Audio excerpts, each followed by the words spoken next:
Okay, here we go. It's another edition of Live Sports Rush Saturday. Welcome to it, everyone. Glad to have you on board. I'm Brett Rump. I'll be joined here soon by Adam Lundy. A lot to cover with this Saturday. It's been a busy week because, well, we're all about the Florida Panthers. Not really. I just enjoy getting that into the show because I am a Florida Panthers fan. I have a house down in Boca Raton, which is only about 20, 25 minutes from Sunrise, Florida, where the Panthers play. I've gone to Panthers home games when I've been down in Florida. And so I am thrilled to know that one of my two teams has made it to the championship series. Florida Panthers will be playing for a Stanley Cup, and they're going to do it against the team they beat a year ago, the Edmonton Oilers. But that's not why we're here on a Saturday, and that's not why you're here. Why you're here is to, hey, talk a little bit about Northeast Indiana sports, what matters to the Fort Wayne area sports fan. I am all about it. I am ready. And we've got a lot to cover. We've got the Indiana Pacers and the New York Knicks, a big game six coming up tonight. Also, we've got the Indiana Fever having to deal with injury upon injury upon injury. And it is piling up for the Indiana Fever. That is a problem because the Fever have lost Caitlin Clark, which is the most important of the injuries, although there's a couple of other significant ones. But Caitlin Clark not being out there, and it looks like the Fever cannot win without Caitlin Clark. Also, we'll talk a little bit about the Colts quarterback situation now that the Colts are in their OTAs, their mini camps, getting in some work. What's going to happen with this situation with the Indianapolis Colts and their quarterback battle? We've got that coming up as well. And as I said, hopefully Adam Lundy is going to be jumping on here soon and joining the program. Hey, I don't know if you happen to catch this morning, but I'll tell you what, I had a glorious, almost a lunch hour because the game started at 11 o'clock. It has been an absolute thrill to be able to bring you high school baseball this year. And today may have been the exclamation point of the season because we did the sectional at Garrett, and we had two conference opponents, East Noble versus Leo, going at it head to head. And Leo had beaten East Noble 9-3 during the regular season. By record, it looked like Leo was a big favorite. They came in 21-5. East Noble came in 16-9. But what a battle we got to see. And part of it is because Leo already had to play a game in the sectional. East Noble had the bye, which means, some of your top pitchers flip around. It's one of those situations where you don't expect upsets, but upsets happen in the sectionals because it all comes down to what pitchers do you have versus what pitchers do they have. But what a game we had earlier today. In fact, our producer back in the studio was none other than Adam Lundy. So he actually got to listen while we got to call it. And I'll tell you what, high school baseball doesn't get much better than what we had today. And there he is, the man himself, Adam Lundy. Good afternoon, Adam. Hey, good afternoon. Can you hear me all right? Am I coming There, through now nice we and can. clear? You got to Awesome. turn it up a little bit. Yep. Don't want to be too loud here, but yeah, no, you said it. What a fantastic a baseball game it was this morning So, between the two teams. so here was the setup. Obviously, Leo went in as a big favorite. And I talked to Gary Rogers, the Leo head coach, before the game. He said East Noble's a really solid team, really good team. That's all he would say. And and I'll tell you, I think he knew that East Noble probably was capable of giving them a game, but he also understood what he was wearing was the favorites tag. Well, East Noble gets a run in the first. They add another run in the fourth. They're up 2-0 heading to the bottom of the fourth inning. And Leo gets Luke McDonald with a home run to make it 2-1. Landon Ruoff followed with a double. A single followed Ruoff's double. Next thing you know, you've got 3 runs that come in for Leo. Leo takes the lead. Now you kind of figure, okay, Leo's back on top. Now they're going to cruise from here. They added another run an inning later, made it 4-2, heading to the sixth. Time running out on the East Noble Knights. Couple of outs, couple of runners on base, and all of a sudden an explosion by East Noble. Hit after hit after hit after hit. I mean, they strung together like 5 straight base hits, and I think they had a walk mixed in. Next thing you know, 5 runs come across in the top of the sixth. Now all of a sudden, all the pressure in the world is on the favorite, Leo. Heading to the bottom of the sixth, it's now a 7-4 game. East Noble having Leo down to their last 6 outs with a 3-run lead. And then Leo comes up with a couple of runs in the bottom of the sixth. Those are huge because now you go to the seventh, you're only down a run. East Noble gets first crack to add insurance, top of the seventh inning. They go down 1-2-3. Nolan Butcher had a great top of the seventh inning to put them down in order, and we go to the bottom of the seventh inning. First man up, out. Second man up, out number 2. 2 outs, bases empty, and a 3-2 pitch to the number 2 hitter in the lineup is ball 4. So they get a 2-out walk to keep the game alive, down by 1. And Luke McDonald steps into the left-handed batter's box. Had 1 home run on the season coming into the game today. Had 1 home run already in the game. Drama. He gets in a hole. 1 ball, 2 strike. Fouls a pitch off. Next pitch. Boom, baby. High and deep to right. Just over the right field wall. A walk-off 2-run homer. And Leo breaks the hearts of the East Noble Knights. That was a instant classic if I've ever seen one. Yeah, I mean, you couldn't have scripted up much better. That's one of those things where you can just, in the game of baseball, have those super exciting, dramatic finishes. And we were grateful to have one today on our airwaves. It was a lot of fun.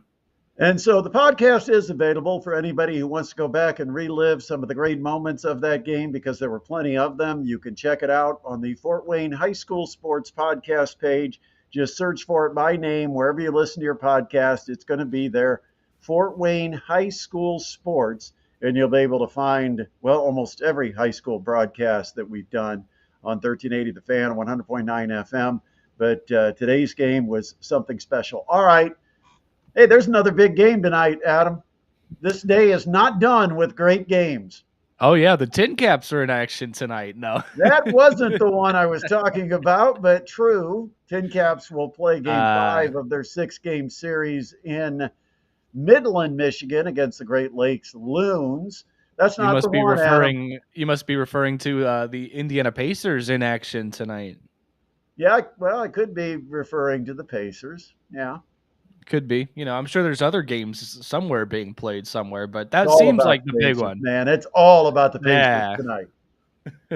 It's the one, Pacers look for a bounce back. A bad night at Madison Square Garden. I'd like to give the Knicks credit, and Jalen Brunson I will give credit. I don't think anybody else did anything that was so spectacular that they won the game. I think more the Indiana Pacers lost it. They didn't come out with the intensity and effort you need in a closeout game.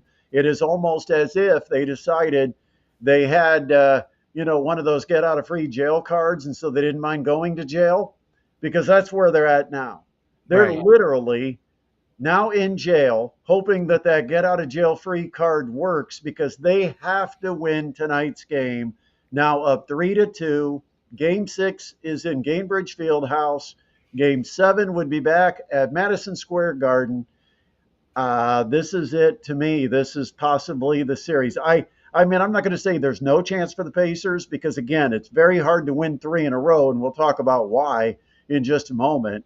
But if you're a Pacers fan, you do not want to see this go to a Monday night Game 7 in New York.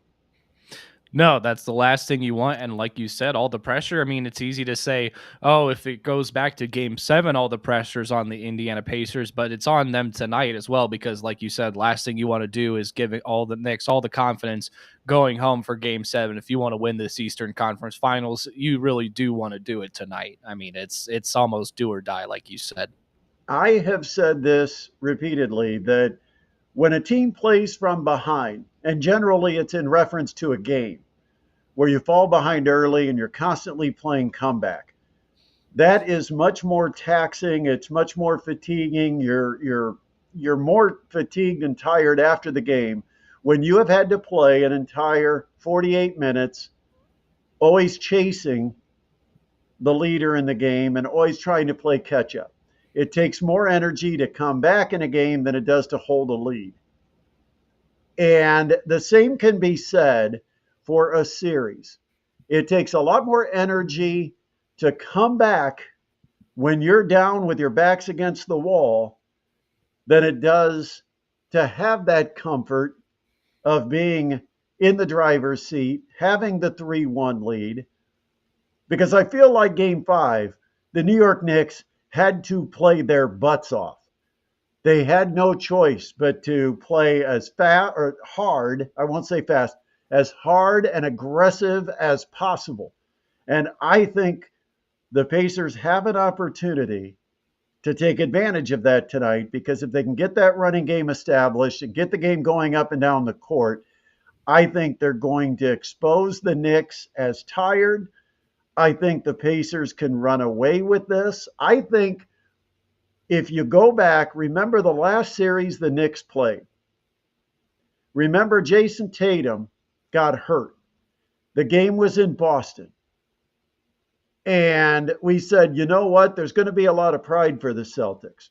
The Knicks, knowing they had a beat up Boston Celtics team and had the luxury of going back home in the next game, they lost that game to Boston in Boston. And what did that make the series? 3-2. Came back to New York City. What happened? The Knicks won by about 50, right? They sure did. Why? Because Boston had completely given everything they had left in the tank to win that home game and not get beat on their home floor. I think that possibility exists tonight for the Indiana Pacers. I think if they start building a lead, I don't think this is going to be another 20-point Knicks comeback. I don't think they've got that kind of energy. The Pacers, if they get the pace going, because they never did get the pace going in Game 5. No. And part of that problem is early on the Knicks hit shots that when the ball goes through the basket, it's much tougher to get it going the other direction. And because they were making shots, it slowed down the Pacers' transition game. And so it became more of a half-court game, which hurt the Pacers. They fell behind. They had to fight back. But again, they just didn't have the heart to keep fighting back. It takes so much energy to do it. And they're like, I'd rather play from ahead. I'll wait till we go to Indiana and play. They never looked like they were desperate. Never looked desperate. And so here we go. What will they look like tonight? Feeling like a desperate team, feeling like almost an underdog. That's when they've played their best, right? Right. Well, I can guarantee you that I don't think we're going to see a repeat performance of what we saw from Tyrese Halliburton in Game 5.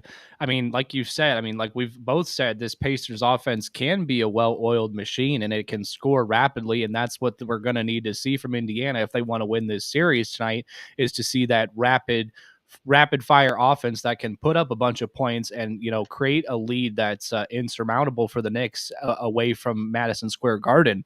But all pieces of the machine have to be, you know, working properly. And the cog that was Tyrese Halliburton was a little bit needing of some WD-40 in Game 5 because he looked a little rusty just overall.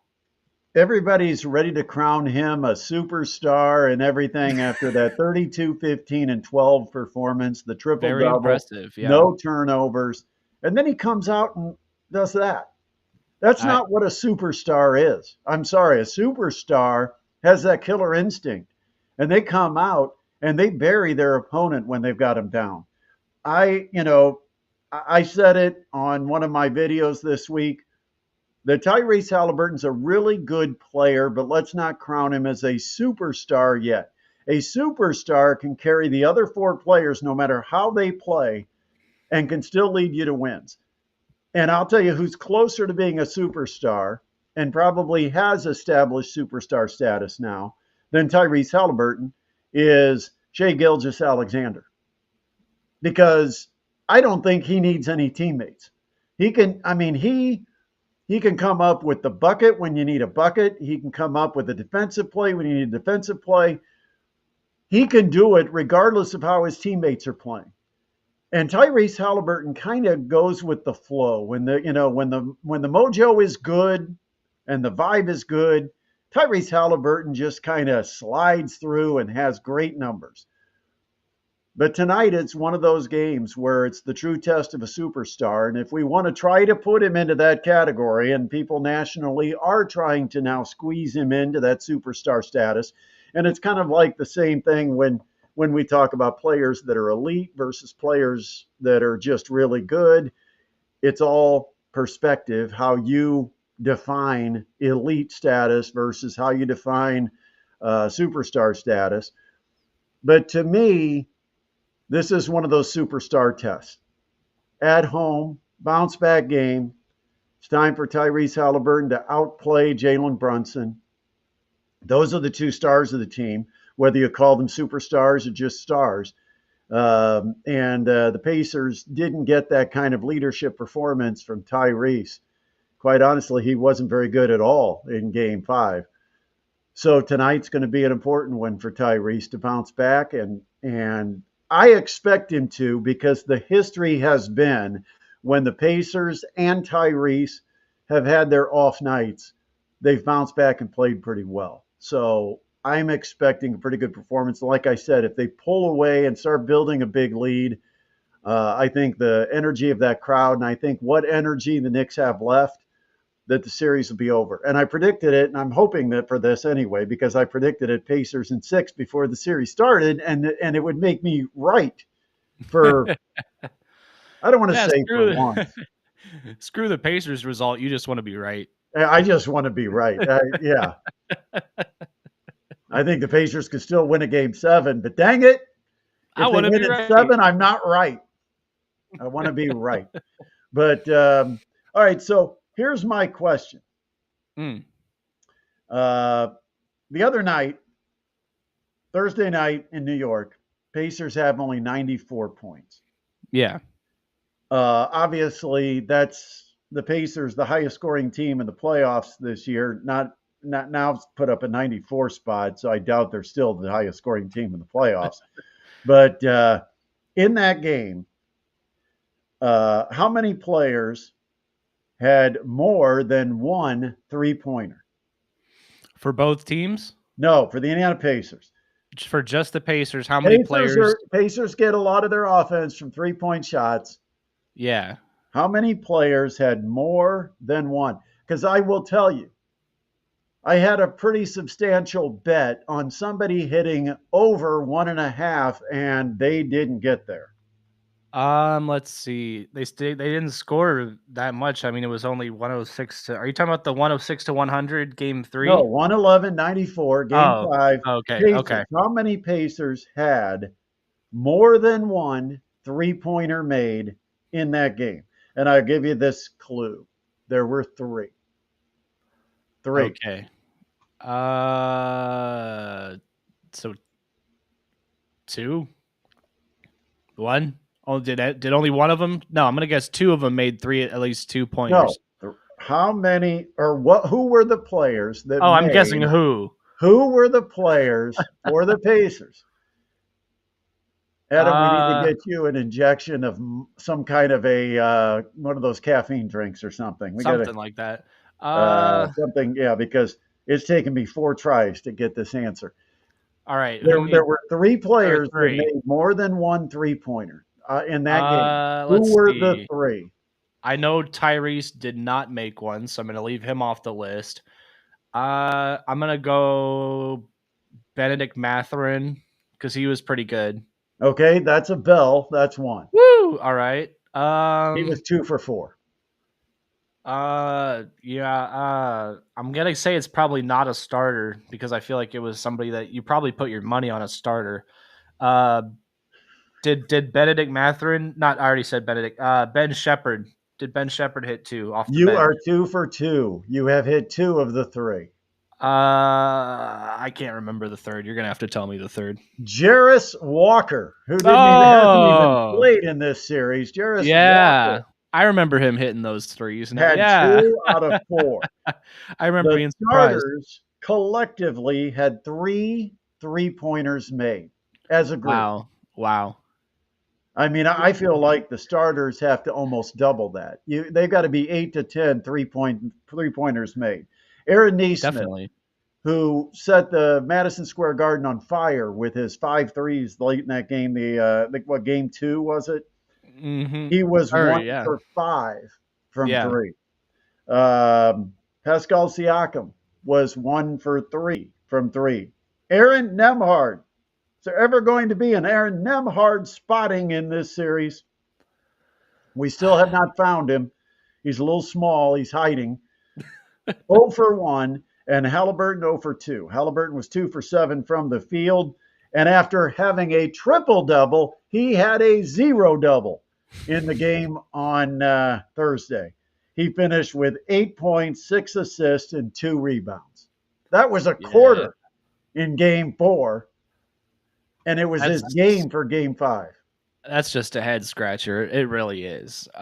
You're gonna see him be more aggressive tonight. You have to. You have to. Yeah, I mean, Neesmith 1 for 8 overall from the field. Miles Turner took 3 shots, had 2 rebounds. Yeah. Nemhard is the one though that is my biggest concern. I don't think he matches up well against the Knicks, and if he's not doing anything else to provide something positive on the court, why is Nemhard playing? And number 2, should he be starting? I say at this point, you match up better.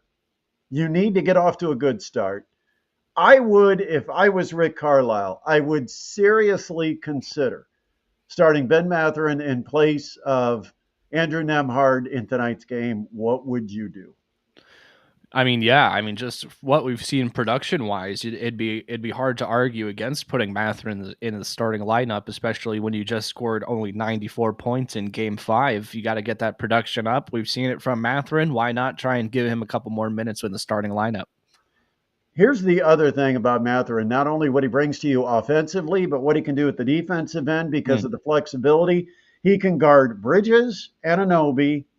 He can guard Brunson. He can guard Josh Hart. I mean, there's 4 or 5 guys that generally are heavy minute guys for the Knicks that Mathurin could match up with. And so it gives you flexibility in the other 4 positions, how you play around that. But Nemhard can't guard any of them.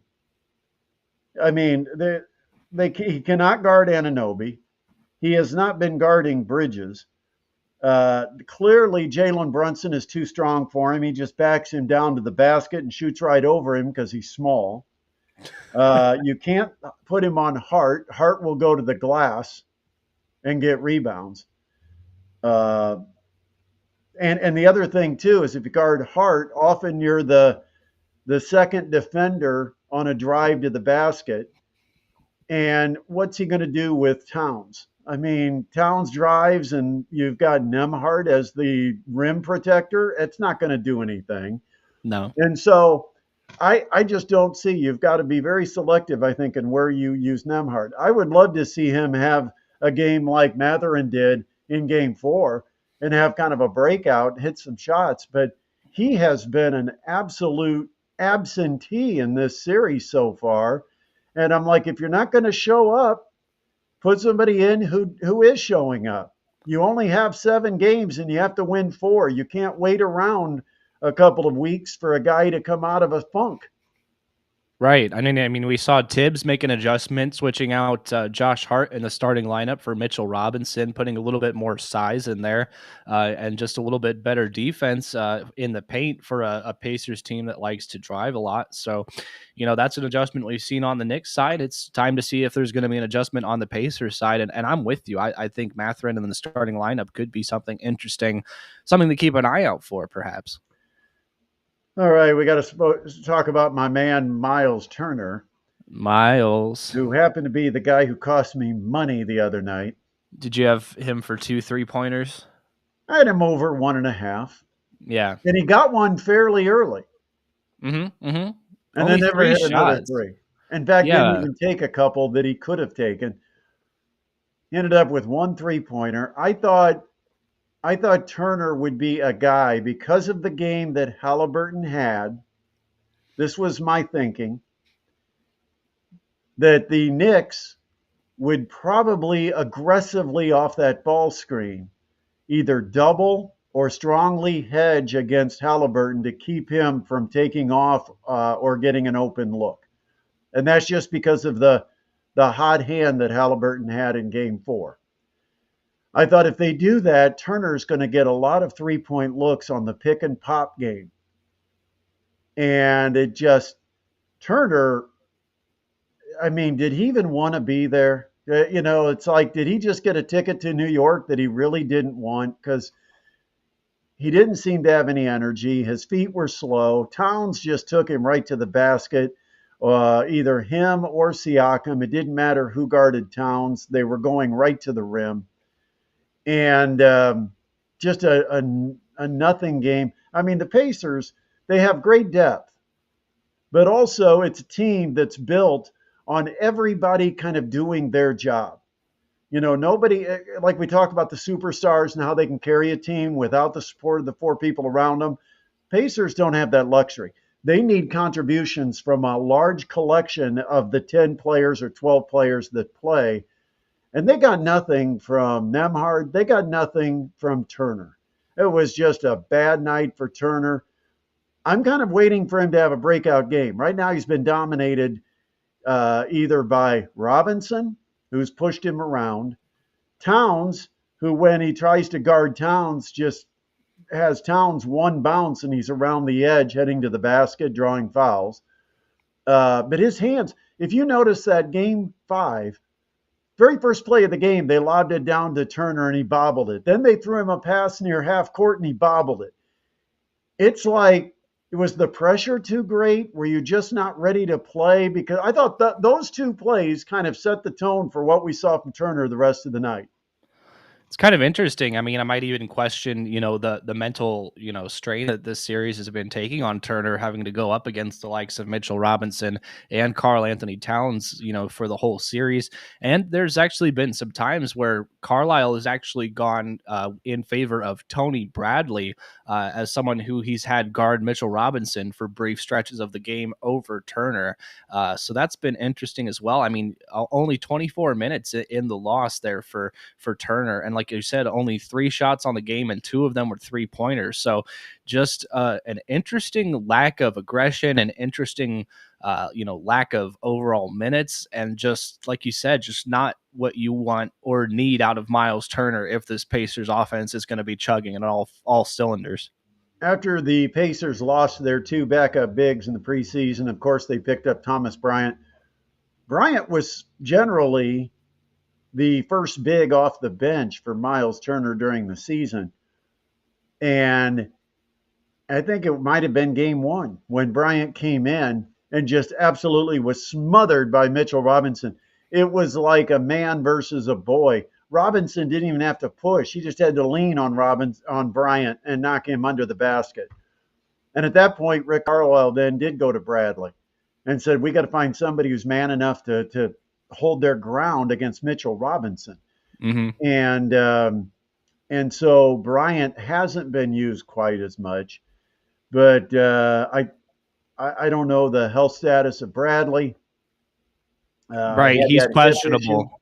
Yeah. Yeah, I had that hip issue. I'm not sure if he's going to be available tonight, so we might see more Thomas Bryant tonight. Um, Obi Toppin was not good. Adam, I know he's former Knick. Yeah. Doesn't mean you have an allegiance to him, but he was not good in Game Five.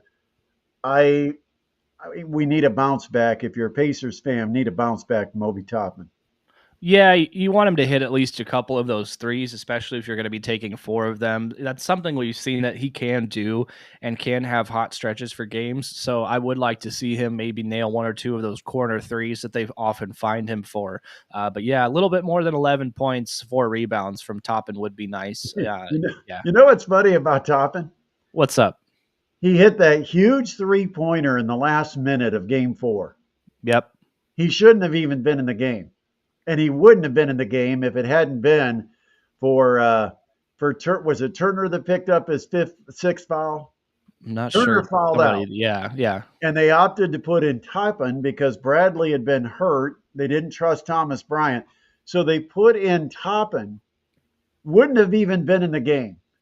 He goes in the game and then hits the dagger three that kind of seals the Game Four win.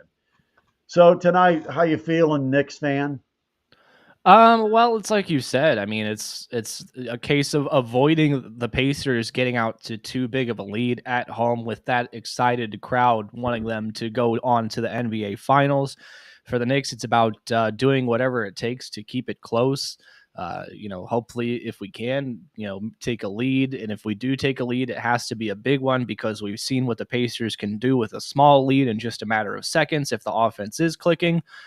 So really, it's really up to the Knicks defense tonight to not only keep the offense of the Pacers at bay, but to keep New York within scoring distance of a chugging offense that's going to be rolling at home. 32-2 when the Pacers score 120 points. Yeah. I keep thinking about this, and I'm like, as bad as they were offensively in Game Five, they are going to come out and play at a torrid pace. I think they will hit shots.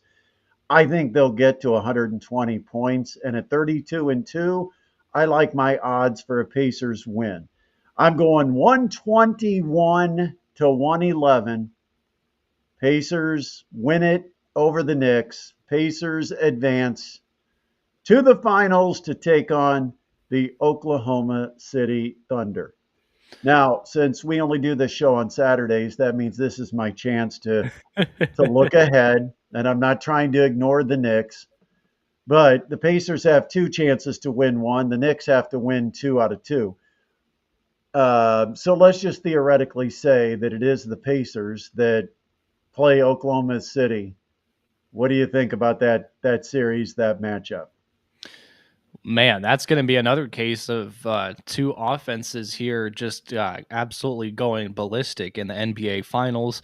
It's going to be one of those series where, once again, the Pacers will need to step up on the defensive end of the floor and limit them as much as possible. Obviously, the number one plan is going to be to limit Shai Gilgeous-Alexander, but the question is, if you do try to limit him, does he get his other teammates going? We've seen can all score. If Shai's getting his passing going, we can see that 3 of his teammates can score 15 to 20 points. So it really is a tough offense to slow down, but if there's any team that can compete with that level of offense, that high level of offense, it is the Indiana Pacers and their depth. It's two very deep teams. I mean, I've seen a lot of people saying if it is the Knicks, they're concerned about the overall depth of the Knicks against a team like the Thunder. So the Pacers, from what I've heard, would be the better matchup in the finals. So that's my kind of take on it. I think OKC is actually a better matchup for the Pacers than the Knicks. Yeah. And I said that before the Knicks series. I said matchups are going to be really interesting because the Pacers, from a physicality standpoint, just from an overall size and who they like to play and the combinations. Remember, the Pacers have 2 short guards, T.J. McConnell and Andrew Nembhard. And you got to figure out where they rotate and who they guard. And so I like the matchup against Oklahoma City better for the Pacers. But again, it's strength on strength offensively, but defensively, Oklahoma City is a much better team. And so I think if those two teams meet, I would say somewhere 5.5 would be my over under. Does OKC win it in under 5.5 or over 5.5? But it'd be hard for me to see the Pacers being able to stretch out a long series. Oklahoma City's playing really well right now. Shai Gilgeous-Alexander's the real deal as their star player, but they've got a lot of other really good players around him. You know, it would be a tough matchup for the Pacers, even though physically they match up well. But it's the overall offense against the overall offense. You know, the thing the Pacers have against the Knicks is if the Pacers can score and get up to 130, a lot of pressure on the Knicks because they're not a team that has tons of scores. But Oklahoma City, I mean, you could have games 142, 141. You know, the Oklahoma City Thunder can score with the Pacers. In fact, I'm wondering 32-2 were one of those two losses to Oklahoma City when they scored 120. I I know wouldn't they be. lost to Oklahoma City this season, but it might have been an Oklahoma City game. Anyway, all I right, wouldn't be surprised. let's talk about the Fever. I mentioned this at the top of the show. The Indiana Fever have a problem. The Fever has a fever. They've got the injury bug right now. And they were a team that didn't have a deep roster to begin with. I mean, remember, it's only 12-man rosters. The Fever only had 11 on their roster because of salary cap. So, you know, then they lose one. They lose Caitlin. They're down to 9. They lose 2 or maybe even 3 more. They may have to get a hardship exemption to be able to sign another player. So they've got some kind of depth. Um, you know, this whole thing can, I don't want to say derail a season, but you're playing teams that you should beat easily if you're not shorthanded and you're losing. Connecticut did not win a game all year and beat the Fever. Washington was 500 and they beat the Fever. I mean, right now, it kills me that the Chicago Sky will get the Fever without Caitlin Clark, maybe without Sophie Cunningham, and maybe without Colson and who else. I mean, it just seems like the list goes on and on of players that are no longer available for the Fever and will be out. At least that's what I'm expecting. Didn't look like Sophie Cunningham's going to be on the court anytime soon. She just missed 2 weeks with a tweak of that ankle, and it looked like she hurt herself pretty badly, at least according to her reaction last night. And so this hurts. DeWanna Bonner did step up, hit some big shots. I said that, you know, DeWanna Bonner was averaging 2.5 points a game when Caitlin Clark was announced to the sideline for at least 2 weeks. And I said, Bonner's somebody that's got to put up points. She's taken a more passive position on this team because of some of the other scorers with Boston and with Kelsey Mitchell, Caitlin Clark. But DeWanna Bonner has to step up. And she did hit a couple of big threes. What a comeback last night, only to end up that it didn't matter. Down 15 with like 8 minutes to go, and they go on a 16-0 run to take a 1 point lead. That was crazy. And I think Bonner had 2 or maybe even 3 threes during that stretch. Yeah, and like you said, this injury bug for the Fever really stinks, but it's a good time to have it. I mean, if you're gonna have it, might as well get it out of the way early in the season. Let some of these people that aren't going to be seeing as many minutes when the team is at full health get some crucial minutes now, pick up some experience.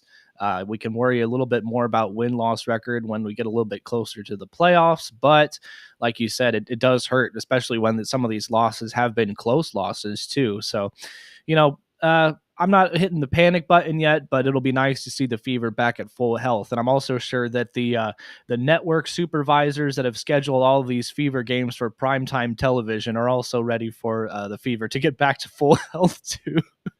Because I'm just looking at their schedule for their upcoming games, and I see a lot of nationally broadcast games. I'm sure there's going to be a lot of upset people tuning in when they don't see Caitlin Clark on the floor. Oh, yeah. They've got the rematch with the Mystics coming up on Tuesday. And then on Friday, is it Friday or Saturday, is the showdown against the Sky in Chicago. They moved that game to the United Center. Home of And the Chicago Bulls. 20,000 tickets available for that game, sold out. Tickets were on the third-party platforms or third-party software programs for hundreds and hundreds of dollars. Mm. Now they're like $20, please come. Take my ticket. Yeah, I hope all those resellers took their first offer because they're probably a lot lower now. Yeah. But it shocks me because apparently everybody bought those tickets because of Angel Reese. Oh no, they're going to see her. That's you didn't know that? They're not just going to see Caitlin Clark, they're going to see Angel Reese too. Yeah, that's why the price of the tickets plummeted. Maybe to see what kind of lies she can fabricate this time. Oh Right. man, And I got to talk about this because go for it. to me, this is like classic defamation against an entire fan base, an entire state. When if you're going to make these accusations and there is nothing to substantiate the accusation, and this is twice Angel Clark has done, or Angel Reese has done this. See how I just merged those two together? They're always intertwined. God. But if you're going to completely come up with a story that no one backs up, not the security personnel that was guarding the Chicago Sky bench, not the fans that were in the general vicinity of where apparently this was happening. They said they interviewed coaches, players, security personnel, ushers, fans, and the WNBA investigated for 10 days and found nothing that substantiated the allegations from Angel Reese, which is a nice way to say she made it up. Now, you're an Indiana fan. This goes out and it is reported on a widespread basis that Angel Reese was targeted with racist comments and slurs. And it happened in Indiana where they all love their white basketball girl, Caitlin Clark. It's building a perception that those of us in Indiana are nothing but a bunch of white racist hillbillies. I am offended by that. She has offended me, and in my mind, she has defamed a fan base in the state because once you're accused, the label is stuck on you. The court of public opinion has determined that there's a bunch of racists that go to Indiana Fever games because Angel Reese said so. And then the WNBA quietly slips out a release that the media can either post, talk about, or ignore. Many of them pretty much ignoring it. Why? Because they were the media that was waving the racist flag, trying to back up their girl, Angel Reese.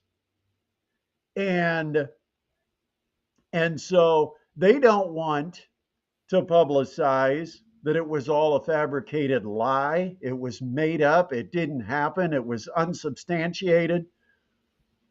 But but aren't there penalties? How can people just get away with this? To call out a fan base, to send the WNBA into a 10-day investigative mode that they probably had better things to deal with. I'm That bothers me as much as anything is that it's said, it's reported on, and then all this time and money gets wasted looking at nothing, but no one realizes they didn't find anything. And Angel Reese doesn't get suspended. See, if she got suspended, now it's a public statement. Now everybody will know she got suspended because she lied about that thing she said about the Indiana fans. In the least, she should be suspended. That way, it becomes a media story, and the WNBA sends a message that while we support our players against this type of action or activity, we will not support our players that make it up. And this is twice now. You remember the video that was shown when Angel Reese claimed they were blocking the entrance to the hotels, and there was like one guy there walking around trying to get an autograph.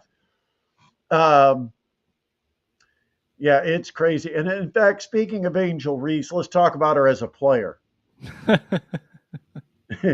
It's funny. I say that. And the first thing is you laugh. It hasn't been good to start the season. No. Um, well, here's the thing. I don't know why she continues to garner or receive credit as being so significant when on the court she does nothing, grabs an occasional rebound of her own miss. Here's the numbers. Okay, Cardoso is one of those that I think the Chicago Sky want to start working the offense through and to Cardoso a little bit more, and Angel Reese may have to take a back seat. Cardoso so far this season averaging 12.8 points, while Angel Reese is averaging 9.2, and that's without Cardoso being really established as the number one option. Cardoso is shooting 54.7% from the field, and we all know she shoots primarily from the free throw line in. Angel Reese similarly shoots mostly layups and shoots 31.3%. I just Yeah, watched video of Caitlin Clark wearing a freaking blindfold and hitting 3-point shots. yeah. Scoring is just shooting is just not in the Angel Reese wheelhouse. I don't think. But the first thing is quit putting the pressure on her by labeling her as something she is not. Because then when she tries to be that player, it with all that pressure, I don't think it helps her a bit. Call her what she is. Don't put lofty expectations that she can't deliver.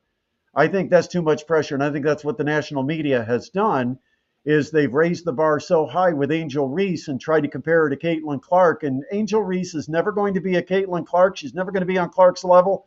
It has nothing to do with being white or black. It just has to do with basketball talent. And one has it, one doesn't. End of story. And it's too much pressure when the national media keeps trying to make parallels or comparisons as rookie of the year or whatever, because the fans don't show up for Angel Reese. They show up for Caitlin Clark.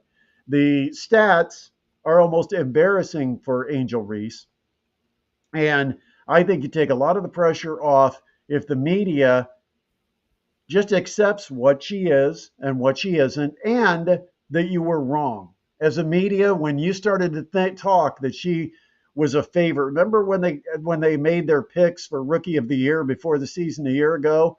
And I think more than half picked Angel Reese to be the Rookie of the Year over Caitlin Clark.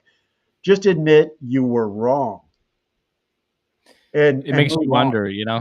It makes you wonder, I mean, how much of this, quote unquote rivalry would exist had Angel Reese gone to a school that wasn't LSU, that wasn't a national champion, that was able to be on the national stage as much as they were, to get all that screen time between her and Clark when she was first coming up, and she just kind of found her way to intertwine herself into Caitlin Clark's story. If she had gone to any other school, I just would wonder what this would look like now in the WNBA. And it's really just weird. It's weird behavior, and I really do hate to see it because it's one of the first games of the WNBA season, and it should have kicked off what could have been a really fun rivalry all season between the Chicago Sky and the Indiana Fever. But instead, I don't know whether it's because she had a bad game or if because her team was blown out, but she felt the need to turn it into something it wasn't and take the fun out of it, which really hurts. And it hurts the league. It's another one of the WNBA players continuing to shoot the league in its own foot when it's trying to grow. It's another case of one of the other WNBA players trying to throw dirt and shade on the star player that's bringing in all the money and the viewership. And she's It's not just alone weird. with that either. She's not. She's not. It seems like every game there's some sort of shenanigan with another player, and you really do hate to see it. All right. Were you on when I talked about my Florida Panthers? No, I wasn't. Do you want to brag about them some more? Yeah, I do. It's been Go a for it. minute. It's been a minute, so I've got to mention the Florida Panthers have already made it to the Stanley Cup Finals, and they will Woo! have a rematch against Edmonton, who they beat in the finals a year ago. Oh man, Just want to here they make come. sure that that point gets in at the beginning of our show, at the end of our show. You got a series prediction yet? Um, no, I've got to think about this because I think here's the problem. And I talked to this to my son. Of course, my son is really the Oh fanatic for yeah. the Panthers. And we discussed this and said Edmonton is going to be what Florida was a year ago. Florida lost the Stanley Cup final the prior year, and they were on a mission. They were determined. They were not going to get that same feeling of being a runner up again. And he said this year Edmonton is what Florida was a year ago, and that scares me. And I think he's absolutely right. That Edmonton is on a mission. They do not want anyone to take away what they feel is their championship season after being a runner up a year ago. It's going to be the toughest series so far for the Florida Panthers. And that's, it's kind of funny because as you go through, it's like Tampa Bay was tough, Toronto was tough, they got behind. And that's why you wonder, is the same hunger there for the Florida Panthers? Are they on Mm. that mission? Um, it's got the potential to be a great series, but Edmonton makes me a little nervous. The Connor fact that it's a McDavid. rematch, they can take it from the team that took it from them a year ago. Ooh, they'll be Not, fired up. yeah, just, so they've got the Stanley Cup final experience. They're going against a team that they already have a little bit of a bitterness toward. Hmm. And so I think it might be, maybe this is Canada's year. Before they become the 51st state, they might win a dang Stanley Cup. Oh, wouldn't that be great? Yeah. If they By the do get the way, cup, we've got to get it back. We've got to claim Canada as our 51st state so we can get the damn cup back. that's why we're doing it. Actually, Yeah, that must be that's it. part We're of the setting reason it we up. we just want the Stanley Cup to stay in the USA. All right. Uh, let's Enjoy the see. game tonight. Thank you. By the way, before we go, our crack research department did find the two games that the Pacers scored 120 games and or Oh, love that. 120 points and lost. They lost to the Memphis Grizzlies on December 1st, 136 to 121, and they lost to the Miami Heat on February 28th, 125 to 120. Okay. So you said 121 and 120 Yes, sir. in the two losses. So Yes, it did sir. not happen against OKC. No, They got beat by like 30, I know, one time against OKC. I don't remember the other, but I know they got blown out one time. it All right. happens. Have a great Saturday night. Appreciate you. Hopefully, we'll be back doing this again next Saturday. And of course, be sure you subscribe. Make sure you like. Make sure you share the channel. We want you to be a part of the Sports Rush experience. I'll have plenty of posts during the course of the week, plenty of shorts. But you want to subscribe, like, share the channel, and click the bell so that you get the alerts when we do something like this and go live. Have a great weekend. Thanks for watching, and we'll talk to you again soon.